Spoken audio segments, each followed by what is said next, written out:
കന്യാകുമാരി ചെന്ന അന്ന് തന്നെ ഞങ്ങൾ 4 പേരും കൂടെ, ഞാനും ചേച്ചനും അശ്വിൻ ജേക്സും കൂടെ സൺസെറ്റ് പോയിന്റിലേക്കാണ് പോയത്. സൺസെറ്റ് പോയിന്റിൽ ചെന്നപ്പോൾ തന്നെ ആൾക്കാരൊക്കെ വന്ന് തുടങ്ങിയിട്ടേ ഉണ്ടായിരുന്നുള്ളൂ. ഗെയിംസൊക്കെ അവിടെ ഇങ്ങനെ സെറ്റ് ചെയ്യുന്നുണ്ടായിരുന്നു, ബലൂൺസ് വെച്ചിട്ടും അതുപോലെ തന്നെ ചെറിയ ചെറിയ ബോട്ടിൽസൊക്കെ വെച്ചിട്ടുള്ള ഗെയിംസ് ഉണ്ടല്ലോ അങ്ങനത്തെ.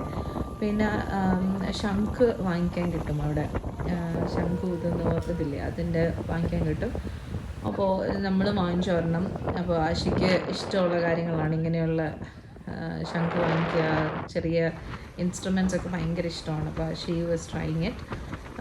ഞങ്ങൾ സൺസെറ്റൊക്കെ നോക്കിയിരിക്കുന്നു. നല്ല വേവ്സ് ആയിരുന്നു, നല്ല ബ്യൂട്ടിഫുൾ ആയിരുന്നു. ശരിക്കും പറഞ്ഞാൽ നമ്മുടെ ലൈഫിൽ നമ്മൾ മറക്കാൻ പറ്റാത്ത കാര്യങ്ങളെന്നൊക്കെ ചോദിക്കുമ്പോൾ ഇങ്ങനെയുള്ള യാത്രകളും അല്ലെങ്കിൽ ആ സമയത്ത് നമ്മൾ കാണുന്ന ഓരോ ഫീലിങ്ങും ആ ഒരു സമയത്ത് കിട്ടുന്ന ആ ഒരു അനുഭവം എന്ന് പറയുന്നതാണ് ഏറ്റവും വലിയ സന്തോഷം എന്ന് പറയുന്നത്. അപ്പോൾ നമ്മളിൽ എല്ലാവർക്കും പോകാൻ പറ്റുന്നിടത്തെല്ലാം പോകാൻ ആഗ്രഹിക്കുന്ന ഒരാളാണ് ഞാൻ.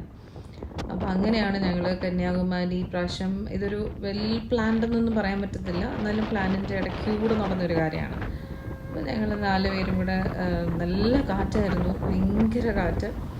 പിന്നെ അവിടെ എല്ലാം ഈ മാങ്ങ അരിഞ്ഞിട്ട് മുളകും ഉപ്പൊക്കെ വെച്ച് തരുന്ന സ്ഥലമുണ്ട്. അതുപോലെ തന്നെ കടലയുടെ ഒരു ഇത് കിട്ടുന്നത്, അതൊക്കെ വാങ്ങിച്ചു. നമുക്ക് അത്ര നീറ്റായിട്ട് തോന്നത്തില്ല, എന്നാലും വാങ്ങിച്ച് കഴിച്ചു, അതാണ് സത്യം. അപ്പോൾ ജേക്സോടെ വിസിലൊക്കെ ട്രൈ ചെയ്തു, അത് സൗണ്ടൊന്നും കേൾക്കുന്നില്ല കേട്ടോ. ഞാനും ചേച്ചനും കൂടി ഇങ്ങനെ കാറ്റൊക്കെ കൊണ്ട് നിൽക്കുന്നതാണ്. സൺസെറ്റിന് സമയമായി.